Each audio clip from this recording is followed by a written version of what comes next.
الحمد لله نحمده ونستعينه ونستغفره ونؤمن به ونتوكل عليه ونعوذ بالله من شرور أنفسنا ومن سيئات أعمالنا من يهده الله فلا مضل له ومن يضلل فلا هادي له وأشهد أن لا إله إلا الله وحده لا شريك له ونشهد أن محمدا عبده ورسوله صلى الله عليه وعلى آله الطيبين وأصحابه الطاهرين والمؤمنين أجمعين. أما بعد، فقد قال الله تعالى في كلامه القديم والفرقان الحميد: أعوذ بالله من الشيطان الرجيم. بسم الله الرحمن الرحيم. فلما جاء سليمان قال أتمدونني بمال فما آتاني الله خير مما آتاكم بل أنتم بهديتكم تفرحون. صدق الله مولانا العظيم. قال نبينا محمد رسول الله صلى الله عليه وسلم: قد أفلح من أسلم ورزق كفافا وقنعه الله بما أتاه، أو كما قال عليه الصلاة والسلام. அளவற்ற அருளாளன் நிகழ்வில்லா அன்புடையவன் அல்லாஹ்வின் பெயரை கொண்டு ஆரம்பிக்கிறேன். உயிரிலும் மேலான முஹம்மது ரசூலுல்லாஹி ஸல்லல்லாஹு அலைஹி வஸல்லம் அவர்கள் மீதும் அவர்களின் பரிசுத்தமான தோழர்கள், குடும்பத்தார்கள், பாக்கியம் நிறைந்த உம்மத்தினர்கள், இங்கே குழுமிருக்கிற நம் அனைவர்கள் மீதும் அல்லாஹ்வினுடைய அன்பும் மேலான கருணையும் வந்து சேரட்டுமாக.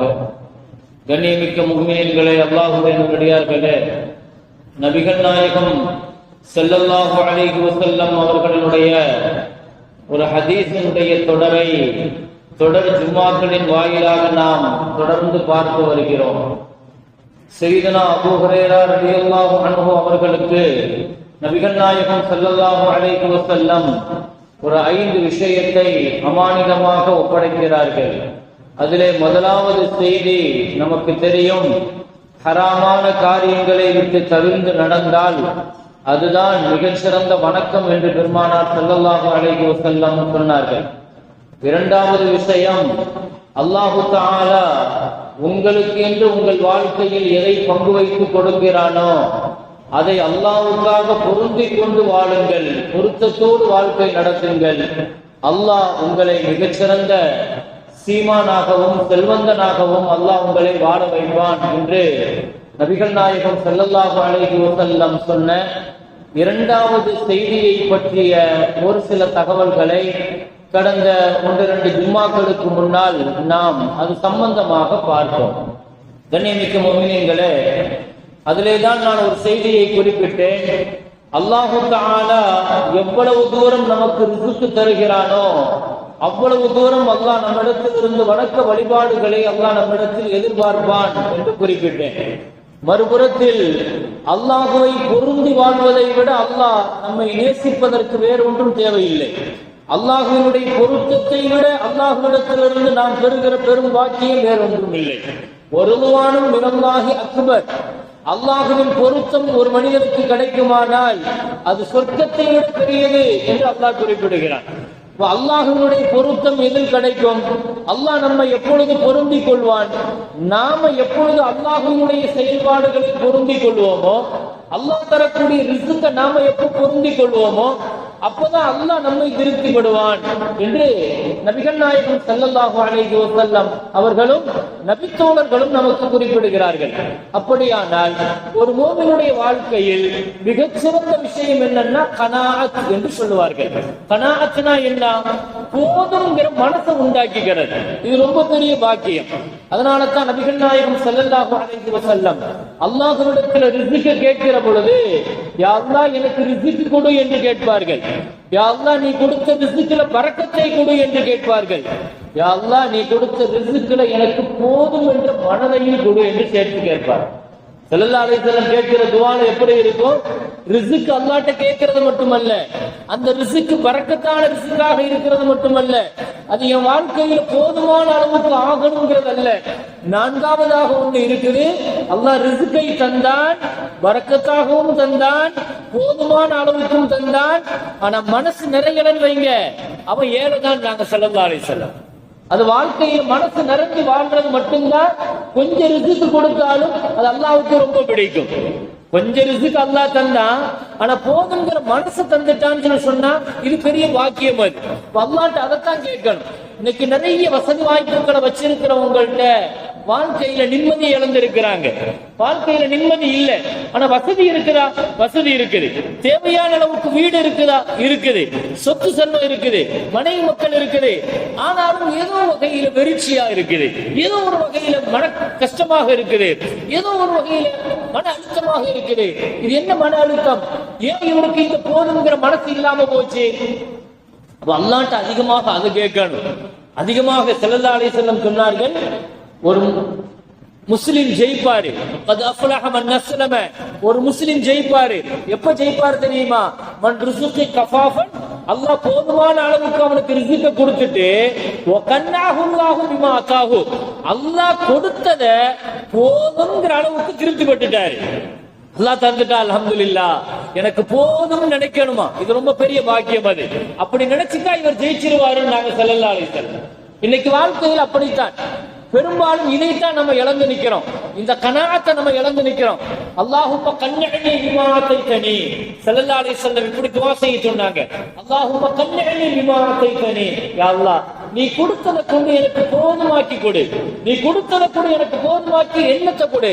வபாரிக் லி ஃபீ ரிஸ்கி, என் ரிஸ்க்ல பரக்கத்தையும் சேர்த்து கொடு. அல்லாஹ்ட்ட இதை கேட்கணும். ரிஸ்க கேட்கிறோம், பரக்கத்தை கேட்கிறோம். யா அல்லாஹ் நீ கொடுத்தத கனாஅத்தையும் சேர்த்து கொடு, உன்னை நான் பொருந்திக்கறணும். அது ஒரு பெரிய பாக்கியம். சஹாபிகள் அல்லாஹ்ட்ட அவ்வளவு பெரிய பாக்கியத்தை பெற்றது இந்த கனாஅத்தை கொண்டுதான்.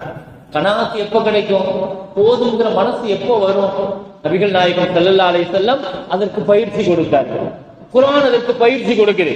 கனாஅத் எப்பங்க வரும்? ஒருத்தர் எவ்வளவு இருந்தாலும் கோடி வச்சிருக்கிறாரு, 10 கோடி வச்சிருக்கிறாரு, 20 கோடி சொத்தி வச்சிருக்கிறாரு, ஆனா கனாஅத் இல்லைன்னா அவருக்கு ஏழைதான். அவர் செல்வந்தர் இல்லைங்கிறாங்க. கொஞ்சம் வச்சிருக்கிறாரு, ஆனா போதுமா வாழ்றாரு, சந்தோஷமா வாழ்ந்துட்டு போயிறாரு, போய் படுத்த நிம்மதியா தூங்கிறாரு, மருந்துகளும் மாத்திரைகளும் ஆஸ்பத்திரி வாழ்க்கையும் இல்லாம வாழ்ந்துட்டு போயிறாரு. நிறைய வச்சுக்கிட்டு உணவே மருந்தாக்குறாரு, மருந்தே உணவாக்குறாரு. எத்தனை பேர்களுடைய வாழ்க்கை எங்க தவறு நடந்திருக்குது? அப்ப ஏன் அதை தெரிஞ்சு கொள்ள முடியல? கனாஅத்துங்கிறது பெரிய பயிற்சி பெருமக்களே. ஒரு காலத்திலையும் ஒரு துன்யாவை பத்தி முதல்ல ஒண்ணு தெரிஞ்சுக்கங்க. துன்யால முழுசா ஆசையை நிறைவேற்றி முடிச்சுட்டு திருப்தி பட்டவங்க யாரும் கிடையாது. நாம துன்யாவுக்கு ஒரு கடிவாளம் போடலன்னு சொன்னா, நாம கனாஅத்துங்கிற போதுங்கிற ஒரு எண்ணத்தை நாம உண்டாக்கலன்னு சொன்னா, கண்டிப்பாக துன்யாவினுடைய தேவைகள் முடிவு வராது, அது முடிவுக்கு வராது. இத பத்தி ஸல்லல்லாஹு அலைஹி வஸல்லம் தெளிவா சொல்லிட்டாங்க. லவ் கான லி இப்னி ஆதம், ஒரு தங்க மலையை மனுஷனுக்கு கொடுத்தாலும் லபதகா, இன்னொன்னு கிடைக்கணும்னு சொல்லி தேடுவான். ஒரு தங்க மலையே ஒருத்தனுக்கு சொந்தம். இதை விட ஒரு வார்த்தை என்னங்க சொல்ல முடியும்? இதை விட ஒரு வார்த்தை ஒரு மனுஷனுடைய ஆசைக்கும் தேவைக்கும் துன்யா மேல உள்ள ஒரு ஈர்ப்புக்கும் இதை விட வேற என்ன சொல்லிட முடியும்? அழகா சொன்னாங்க ஸல்லல்லாஹு அலைஹி வஸல்லம். ஒரு வட்டம் போட்டாங்க, நடுவுல ஒரு கோடு போட்டாங்க, அந்த வட்டத்தை தாண்டி ஒரு கோடு பெருசா போட்டாங்க. ஸல்லல்லாஹு அலைஹி வஸல்லம் அந்த வட்டத்தை சுத்தி நடுவுல போட்ட கோட்டுல இவன் தான் மனுஷன் நான், இவன் தான் மனுஷன் நான், இவனை சுத்தி இருக்கிற இந்த வட்டம் தான் அவனுடைய மௌத்துன்னாங்க. அந்த வட்டத்தை தாண்டி இருக்கிறது அவனுடைய ஆசைன்னு சொன்னாங்க ஸல்லல்லாஹு அலைஹி வஸல்லம். எல்லா விஷயங்களையுமே நபி ஸல்லல்லாஹு அலைஹி வஸல்லம் வார்த்தையால சொல்ற ஸல்லல்லாஹு அலைஹி வஸல்லம் இதையும் வரைஞ்சு காட்டினாங்க. ஏன்னா வரைஞ்சு காட்டினாவோ மனுஷனுடைய புத்தியில நிக்குமங்கிறதுக்காக வரைஞ்சு காட்டுறாங்க. ஸல்லல்லாஹு அலைஹி வஸல்லம் ஒண்ணு ஓவியர் அல்ல, வரைஞ்சு காட்டிதான் ஒரு விஷயத்தை விளக்கணுங்கிறது அல்ல. ஆனா ஒரு விஷயத்தை வார்த்தையா சொல்றதை விட அந்த காட்சியாக பார்த்தா இன்னும் அதிகமாக அதுல உள்ளத்துல பதியும். அதுவே ஒரு படமாக பார்த்தால், ஒரு வரைபடமாக பார்க்கிற பொழுது அது இன்னும் அழுத்தமாக பதியும். அப்ப ஸல்லல்லாஹு அலைஹி வஸல்லம் என்ன செய்யறாங்க? அழகான ஒரு கோடை போட்டு, அதை சுத்தி ஒரு வட்டம் போட்டு, அந்த வட்டத்தை தாண்டி ஒரு கோடை போட்டு, சின்ன சின்ன கோடுகளை உள்ள கிழிச்சு ஸல்லல்லாஹு அலைஹி வஸல்லம் அழகா சொன்னாங்க, நடுவுல இருக்கிற இவன் தான் மனுஷன், இவனை சுற்றி இருக்கிற வட்டம் தான் மௌத்து. அந்த வட்டத்தை தாண்டி இருக்கிறது தான் ஆசை. வட்டத்துக்குள்ள இருக்கிற சின்ன சின்ன கோடுகள் தான் அவனுடைய நோய், கஷ்டம், பிரச்சனை, சங்கடம், இது எல்லாமே உள்ள. அவன் மௌத்தை தாண்டி அவன் ஆசை நீண்டு இருக்குதுன்னு நாங்க ஸல்லல்லாஹு அலைஹி வஸல்லம். துனியாவுடைய ஆசை எங்க இருக்குது? அவன் மௌத்தை தாண்டி நீண்டு இருக்குது. அல்ஹாக்கும் தகாசுர் ஹத்தா சுர்துமுல் மகாபிர். குர்ஆன்ல அல்லாஹ் சொல்ற குர்ஆனும் ஹதீஸும் நமக்கு கொடுக்கிற இந்த பயிற்சி போதும்ங்கிற மனசை நாம கொண்டு வரலன்னா உலகத்துல எவ்வளவு சம்பாதிச்சாலும் நம்ம வாழ்க்கை முழுக்க கஷ்டத்துல தான் இருப்போம், வாழ்க்கை முழுக்க தேவையில தான் இருப்போம். துன்யா உலகத்துல யாருக்கும் திருப்தியை தந்ததாக வரலாறு கிடையாது. எவ்வளவு சம்பாதிச்சாலும் சரி, எவ்வளவு வாங்கினாலும் சரி, எவ்வளவு சேர்த்து வச்சாலும் சரி, ஆசைக்கு தீனி கபுரு. நாங்க ஸல்லல்லாஹு அலைஹி வஸல்லம் ஆசைக்கு தீனி என்ன? அல்ஹாக்கும் தகாசுர் ஹத்தா சுர்துமுல் மகாபிர். கபருக்கு போற வரைக்கும் சேர்க்கணும், அதிகமாக இது முடிச்சா அது, அதை முடிச்சா இது முடிச்சா அது, அடுத்து ஒரு டார்கெட் துன்யா கொடுத்துட்டே இருக்கு. துன்யா அப்படித்தான். இதை நம்மால புரிஞ்சுக்காத வரைக்கும் கனாத்துங்கிற அந்த எண்ணம் வர்றதுக்காக சொல்றேன். குர்ஆன் கொடுக்கிற கவுன்சிலிங்க சொல்றேன். குர்ஆன் கொடுக்கிற பயிற்சி அது, குர்ஆன் கொடுக்கிற பண்பு அது. நம்ம பலப்படுத்துது, நம்மளை பண்படுத்துது. நாம எப்படி ஆசையை மாத்துக்கிறது, அல்லாஹ் கொடுத்ததை கொண்டு எப்படி போதுமாக்கி வாழ்றது, நமக்கு கிடைச்ச வாழ்க்கையை எப்படி திருப்தியா வாழ பழகிறது. நபிமார்கள் மாதிரி குர்ஆன் எப்படி சொல்லுது, ஹதீஸ் எப்படி சொல்லுது, அதுக்கான முதல் பயிற்சி தான் இது. துன்யாவை பத்தி புரிஞ்சுக்கங்க. துன்யா ஒமா கல்லா மின்ஹா அஹதுன். ஒரு கவிஞர் சொன்னார், ஒரு அரபி கவிஞர் சொன்னார், ஒமா கல்லா மின்ஹா அஹதுன் லுபானதஹு. உலகத்தில் துன்யாவில் யாரும் தன் முழு ஆசையை திருப்தி பட்டு முடிச்சதாக வரலாறு கிடையாது. ஒரு ஆசை முடியும் போது இன்னொரு ஆசை துவங்கும். இதுதான் துன்யா. இது சரியா நம்ம புரிஞ்சுக்கலாம். எவ்வளவு பெரிய ஆளா இருந்தாலும் சரிதான். 50 கோடி ரூபாய்க்கு ஒரு பிசினஸ் முடிச்சாலும் கூட அடுத்து அவர் டார்கெட் அந்த 50 கோடி முடிஞ்சிச்சு அல்ஹம்துலில்லாஹ் சொல்ல மாட்டாரு. இது எப்படி 100 கோடியா மாத்தாங்க? 500 ரூபாய் வச்சிருக்கிறோம் எப்படி 1000 ரூபாயாக மாத்தாங்க? ஒரு வீடு வச்சிருக்கிறோம், வாடகை வீடு கூட இல்ல, வாடகை வீட்டுக்கு போகணும். வாடகை வீடு கிடைச்சிருச்சு, சொந்த வீட்டுக்கு போகணும். சொந்த வீட்டு கிடைச்சிருச்சு, அடுத்து ஒரு இடம் வாங்கணும், அடுத்து ஒரு வீடு வாங்கணும், அடுத்த டார்கெட்.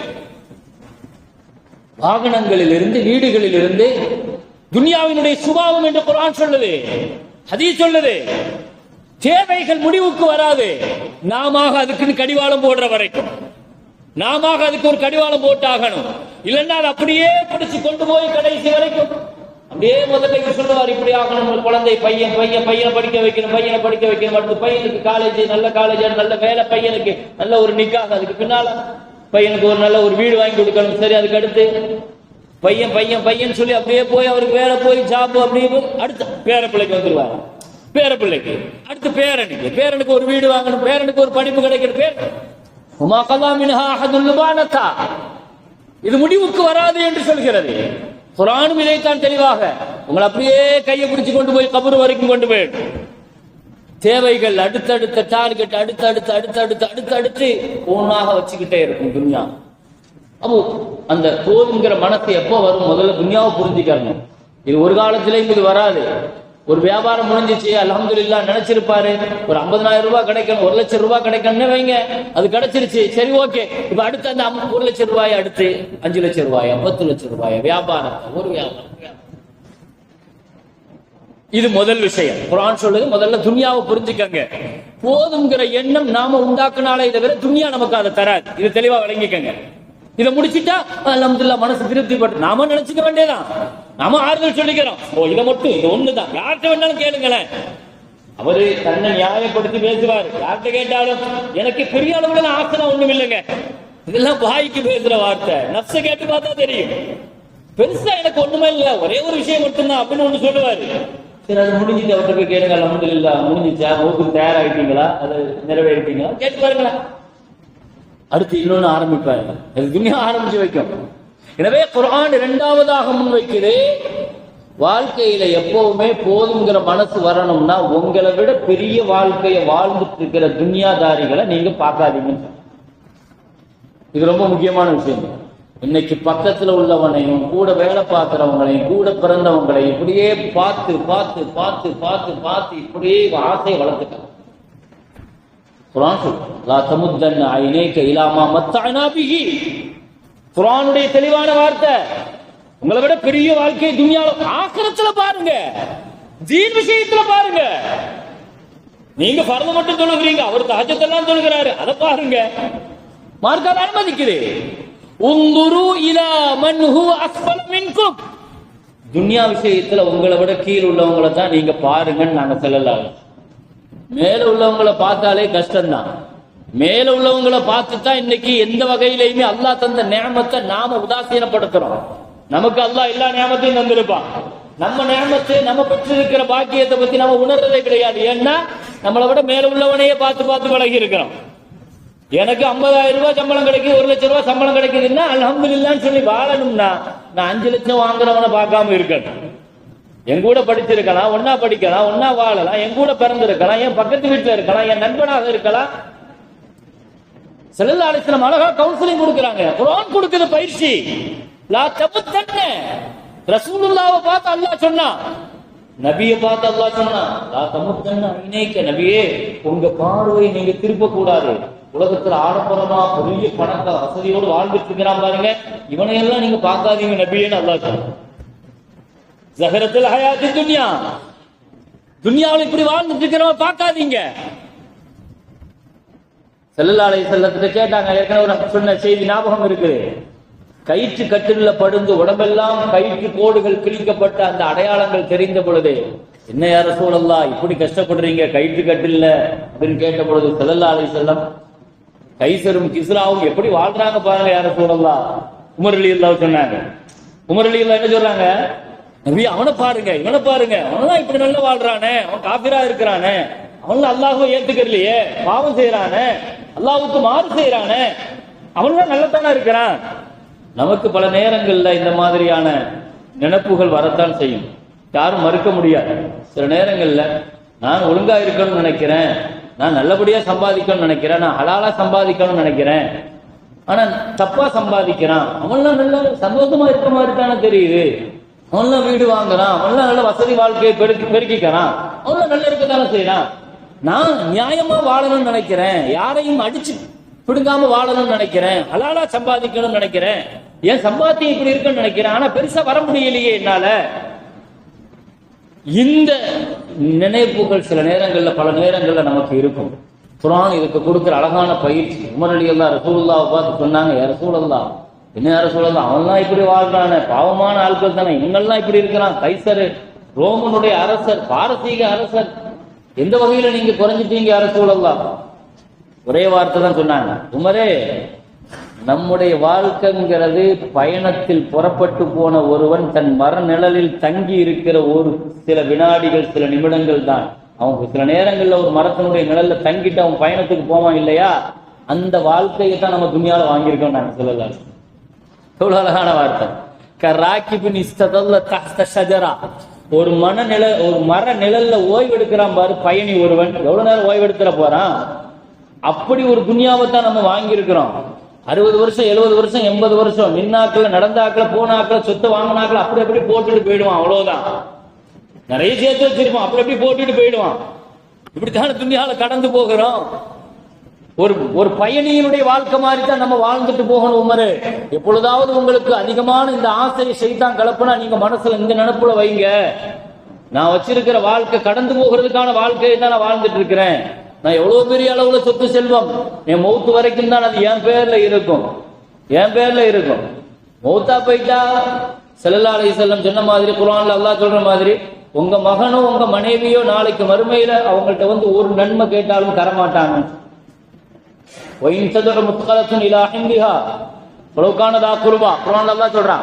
ஒரு நன்மையை உங்களால வாங்கிட முடியாது.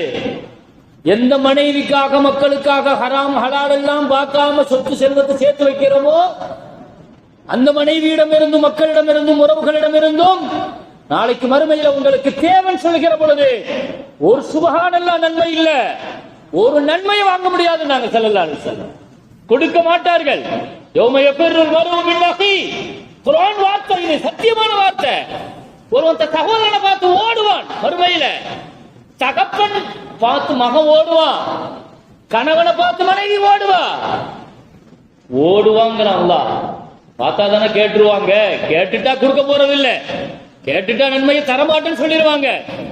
ஆனா கேட்க கூடாதுன்னு ஓடுவாங்கன்னு குர்ஆன் சொல்லுது. என்ன அர்த்தம் இதற்கு? மக்களே, வாழ்க்கை போதுங்கிற மனசை கொண்டு வரதுக்கு குர்ஆன் தருகிற இரண்டாவது பயிற்சி இதுதான். உங்களை விட மேல் உள்ளவங்களை பார்க்காதீங்கன்னு சொல்லுது. உங்களை விட உயர்ந்த வாழ்க்கையை வாழ்ந்துட்டு இருக்கிறாங்க, வாழட்டும் துன்யால, நம்ம பொறாமப்பட தேவையில்லை. அல்லாஹ் அவங்களுக்கு கொடுத்த ரிஸ்க் அவ்வளவுதான். அல்லாஹ் எனக்கு தந்த ரிஸ்க் நான் பொருத்திக்கிறணுமா இல்லையா? நான் அதை பார்த்துட்டு இருந்தா ரப்பு எனக்கு தந்தது என் கண்ணுக்கே தெரியாது. எனக்கு அல்லாஹ் தந்தது என் கண்ணுக்கு எப்ப தெரியும்? குர்ஆன்ல அல்லாஹ் தஆலா ரசூலுல்லாஹ்வுடைய வீட்டுக்கு போன சஹாபாக்கள் வீட்டில் உள்ள பர்னிச்சர் பொருட்களை பார்த்த பொழுது அல்லாஹ் என்ன சொன்னான் தெரியுமா? கைர நாதிரீன இனாஹு. அல்லாஹ் குர்ஆன்ல சொன்ன வார்த்தை இது. ஒட்டுமொத்தமாக மூமின்களுக்கு முஸ்லிம்களுக்கு அல்லாஹ் கொடுக்கிற ஒரு பெரிய பண்பியல் பயிற்சி. ஒருத்தருடைய வீட்டுக்கு போனா அவங்க வீட்டுல எப்படி வசதியா வாழ்ந்துட்டு இருக்கிறாங்க, பர்னிச்சர் எப்படி இருக்குது, அதுல இருக்கக்கூடிய வாகனம் எப்படி இருக்குது, அங்க இருக்கக்கூடிய இன்டீரியர் ஒர்க் எப்படி இருக்குது, இதை பார்க்க கூடாதுன்னு குர்ஆன் சொல்லுது. உங்களை விட வசதியா வாழ்ந்துட்டு இருக்கு, அதை நீங்க பார்க்காதீங்க. அதை பார்த்தீங்கன்னா அல்லாஹ் உங்களுக்கு தந்த நியமத்தை மறைச்சிருவீங்க, மறந்துடுவீங்க, அதை மறுத்துடுவீங்க. உங்களுக்கு அல்லாஹ் தந்திருக்கிற வீடு, வாகனம், சின்ன டூ வீலர் தான் வச்சிருக்கிறேன்னு யோசிக்கிறவங்களுக்கு முன்னால டூ வீலர் கூட இல்லாம சைக்கிள் வச்சிருக்கிறவங்கள பார்க்கணும். சைக்கிள் தான் இருக்குதுன்னு யோசிக்கிறவங்க பிடல் போடுறதுக்கு கால் கூட இல்லாம எத்தனை பேர் இருக்கிறாங்கன்னு பார்க்கணும். அல்லாஹ் அப்படித்தானே பார்க்க சொல்லியிருக்கேன். கீழே உள்ளவங்களை பாருங்க. ஸல்லல்லாஹு அலைஹி வஸல்லம் சொன்னாங்க, காலையில மன் நஸ்பஹ மின்கும், காலையில எழுந்திருச்ச உடனே ஒரு மூமின் 3 விஷயத்தை பார்த்தாலே போதும். 3 விஷயத்தை பார்த்தா போதும், அல்லாஹ்வுக்கு நன்றி செலுத்திக்கிட்டு போயிட்டே இருக்க வேண்டியதா, வேற எதையும் யாரையும் பார்க்காதீங்கன்னா. காலையில எழுந்திருச்ச உடனே முதல்ல மன் நஸ்பஹ மின்கும் ஆமினன் ஃபீ சிர்பிஹி, நீங்க தூங்கி அல்ஹம்துலில்லாஹ்னு சொல்லி எழுந்திருக்கிறதுக்கு உங்களுக்குன்னு ஒரு வீடு இருக்குது, அல்ஹம்துலில்லாஹ் பாருங்கன்னா. அது சொந்த வீடோ வாடகை வீடோ, ஒதுங்கிறதுக்கு தூங்குறதுக்கு எழுந்திருச்சு அல்ஹம்துலில்லாஹ் தூங்கி எழுந்திருக்கிற பொழுது அல்லாஹ் நமக்கு இப்படி ஒதுங்கிறதுக்கும் ஓய்வெடுக்கிறதுக்கும் இப்படி ஒரு வீட்டை தந்திருக்கிறானேன்னு அல்ஹம்துலில்லாஹ் யோசிங்கன்னா. முஆஃபன் ஃபீ ஜஸதி, காலையில எழுந்திருச்ச உடனே அல்ஹம்துலில்லாஹ் உடல் ஆரோக்கியமா இருக்குது. எத்தனையோ பேர் கை கால்கள் முடங்கி இழந்து எத்தனை நோயோடு எழுந்திருக்கிறாங்க தெரியுமா? இரவுல படுக்கைக்கு போகும்போது நல்ல ஆரோக்கியமா போனாங்க, காலையில எழுந்திருக்கிற பொழுது ஆரோக்கியமா எழுந்திருக்கல. எத்தனை பேர்கள் கொஞ்சம் யோசிச்சு பார்த்திருக்கிறோமா? கொஞ்சம் யோசிச்சிருக்கோமா பெருமக்களை? காலையில எழுந்திருச்சு கண் முழிச்ச உடனே நினைச்ச நேரத்துல நம்ம எழுந்திருக்கிறோம். மூளை உடனே ஆர்டர் கொடுக்குது, உடனே எப்படி நம்ம எழுந்திருக்கிறோம்? அது உத்தரவு போட்ட உடனே அடுத்த செகண்டுக்கு எப்படி எழுந்திருக்கிற முடியுது? கொஞ்சம் யோசிச்சு பார்த்தோமா பெருமக்களை? நினைச்ச செகண்ட்ல நம்மளால எழுந்திருக்க முடியுது. அல்ஹம்துலில்லாஹ் மாஃபன் ஃபீ ஜஸதி, அல்லாஹ் ஆரோக்கியமா தந்திருக்கிறானே. படுக்கும் போது பார்வையோடு படுத்தவங்க, காலையில் எழுந்திருக்கும் போது பார்வை பறிபோனவங்க எத்தனை பேர் இருக்கிறாங்க? இப்படி நிறைய நியாமத்துக்களை நம்ம அனுபவிச்சுக்கிட்டே இருக்கிறோம். நபிகள் நாயகம் ஸல்லல்லாஹு அலைஹி வஸல்லம் சொன்ன வார்த்தை போதுங்கிற அந்த எண்ணம்ங்கிறது நாம கொண்டு வரணும். அதற்கான பயிற்சி என்ன? காலையில எழுந்திருச்ச உடனே முதல்ல இந்த 3 நியாமத்தை பாருங்க. ஆஃபியத்தை தந்திருக்கிறான், எழுந்திருக்கிற மூச்சு. இரவு நேரத்துல தூங்கி இருப்போம், நமக்கே தெரியாம தூங்கி இருப்போம். ஆனா உறுப்புகள் தூங்குச்சா? எந்த உறுப்புகள் தூங்குச்சு சொல்லுங்க பார்க்க பெருமக்களே? ஹார்ட் தூங்கி இருக்குமா? லிவர் தூங்கி இருக்குமா? சிறுநீரகம் தூங்கி இருக்குமா? அதாவது வேலைகளை பார்த்துட்டு தானே இருக்குது. 24 மணி நேரமும் அந்த வேலைகள் நடந்துகிட்டே இருக்குதா இல்லையா? அப்ப நாம தூங்கிட்டோமே, நாம தூங்கிட்டோம். அல்லாஹ் அக்பர். நாம தூங்குகிறோம், ஆனா அந்த உறுப்புகள் செயல்பட்டு கொண்டே இருக்கிறது. அல்லாஹ்வுக்கு பெரிய நன்றி செலுத்தணும். மாஃபன் ஃபீ ஜஸதி, ஆரோக்கியத்தை விட உலகத்துல பெரிய பாக்கியம் ஒண்ணும் இல்லை பெருமக்கள். எவ்வளவு சம்பாதிச்சாலும் எவ்வளவு சேர்த்து வச்சாலும் ஆஃபியத்து தான் அல்லாஹ்ட்ட பெரிய சொத்து, ஆரோக்கியம் தான் பெரிய சொத்து. அதை மட்டும் எடுத்துட்டு எதை கொடுத்தாலும் ஒரு பிரயோஜனம். அல்லாஹ் எனக்கு ஒண்ணுமே தரல, அல்லாஹ் ஒண்ணுமே தரலன்னு ஒரு ஃபக்கீர் சுஃபியான் சௌரி ரஹ்மத்துல்லாஹ்ன்னு நினைக்கிறேன், ஒரு ஏழை, ரொம்ப அல்லாஹ் என்ன ரொம்ப அப்படி செஞ்சுட்டான் இப்படி செஞ்சுட்டான். அவர் கேட்டார், ஒரு 2 கண்ணை எடுத்துக்கிட்டு 5 லட்சம் ரூபா தந்தா பேசாம இருப்பியான்னு கேட்டார். ஏத்துக்கிட முடியுமா? ஒரு 2 கண்ணை எடுத்தார, அவனுக்கு பார்வை இல்லை, உனக்கு 5 லட்சம் ரூபா தரேன், 10 லட்சம் ரூபா தரேன், ஏத்துக்க முடியுமா? பெருமக்களே, ஒரு சிறுநீரகம் கிட்னியினுடைய பாக்கியம் என்னங்கிறத டயாலிசிஸ் பண்ணிட்டு இருக்கிறவங்கள்ட்ட போய் கேளுங்க. அவங்கள்ட்ட கேட்டா தான் அந்த நியாமத்து தெரியும். என்ன காசு கொடுக்குறோம், நம்ம என்ன காசு கொடுக்குறோம்? அங்க நடக்கிற அந்த வேலைகளுக்கு, ஒரு கிட்னி செய்யற வேலைக்கு அது பிரிச்சு கொடுக்கிற அந்த கழிவுகளை நஜீசுகளை பிரிச்சு கொடுக்கறதுக்கு நம்ம என்ன கொடுக்கிறோம்? அதுக்கு அது செயற்கையாக செய்தால் என்னங்கிறது அதனுடைய விலை என்னன்னு கேளுங்க. நமக்கு பெருமக்களே, மருத்துவமனைகள்ல நோயாளிகளை போய் நலம் விசாரிக்கிறதையும் மௌத்தா போனவங்க கபர் ஜியாரத்து செய்யறதையும் ஏன் நபி ஸல்லல்லாஹு அலைஹி வஸல்லம் சுன்னத்தாக்குனாங்கன்னா, அப்பதான் அல்லாஹ் நமக்கு தந்த நேமத்தை நம்ம விளங்குவோம். அல்லாஹ் தந்த நோயாளிகளை சந்திக்கும் போதுதான் அல்லாஹ் எனக்கு என்ன தந்திருக்காங்கிறது தெரியும். உலகத்துல எத்தனை வகையான நோய்கள்லாம் இருக்கிறாங்க தெரியும். அவங்கெல்லாம் என்ன காலமெல்லாம் நோயாளிகளா ஆயிட்டாங்களா? நம்மள மாதிரி உங்களை மாதிரி வாழ்ந்தவங்க தானே. திடீர்னு ஒரு நாள் சொல்லுவாங்க, எனக்கு இங்க லேசா காலுக்கு கீழே லேசா ஒரு மாதிரி இழுத்த மாதிரி தெரிஞ்சிச்சு, அவ்வளவுதான். அதுக்கு பின்னால அதுக்காக 10 லட்சம் ரூபாய் நான் செலவு பண்ணிட்டேன், 20 லட்சம் ரூபாய் சொல்றவங்க எவ்வளவு பேர் இருக்கிறாங்க. என்னன்னு சொல்ல தெரியாது, என்னன்னு சொல்ல தெரியாது. உலகத்தில் புதிய புதிய நோய்கள், மருத்துவ மாஃபியாங்கிறது இன்னைக்கு பெரிய அளவுல பரவிக்கிட்டே இருக்குது. நோயாளிகளும் மருந்துகளும் புதிய புதிய ஒரு சிஸ்டமேட்டிக்கா போயிட்டு இருக்குது. இன்னைக்கு வரைக்கும் யாராலையும் தெளிவா அதை சொல்ல முடியல. ஒரு சுகருக்கோ பிரஷருக்கோ ஏன் ஒரு 30-40 வருஷத்துக்கு முன்னால உள்ள வாழ்க்கை தரத்துக்கும் இதுக்கும் லேசா தள்ளிடுபட ஏதோ உணவு மாற்றங்கள் அவ்வளவுதான், வாழ்க்கை லைஃப் ஸ்டைல் மாறி போச்சுன்னு எதையாவது சொல்லிடுவாங்க, அவ்வளவுதான். ஆரோக்கியம் பெரிய நியாமத்து பெருமக்களை அனுபவிச்சுக்கிட்டு இருக்கிறோம், நிறைய அனுபவிச்சுட்டு இருக்கிறோம். ஒரு ஒரு ஒரு ஒரு மூச்சுக்கே நம்ம 2 தடவை அல்ஹம்துலில்லாஹ் சொல்லணும்.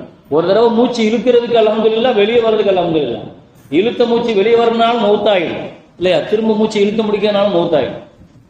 அல்லாஹ் தஆலா ஒரு நாளைக்கு 24,000 தடவை நம்ம மூச்சு விடுறோம். ஒரு மூச்சினுடைய மதிப்பு என்ன, ஒரு மூச்சினுடைய விலை என்ன, ஆக்சிஜனுடைய விலை என்னங்கிறத நம்ம கொரோனா காலத்தை கடந்து வரும்போது நமக்கு தெரிஞ்சிருக்கணும். லங்ஸ்ல அல்லாஹ் கொடுத்திருக்கிற எவ்வளவு பெரிய காற்று பைகள், ஆக்சிஜன் பைகள். அல்லாஹ் 300 மில்லியன் கணக்கான சின்ன சின்ன டியூப்ஸ், ஆக்சிஜன் டியூப்ஸ், பைப்ஸ்கள் அல்லாஹ் கொடுத்திருக்கிறான் லங்ஸ்ல. எதுக்காக? அந்த ஆக்சிஜனுக்காக. செயற்கையாக 1 மணி நேரம் வெண்டிலேட்டர்ல காசு என்னன்னு போய் கேட்டு பாருங்க.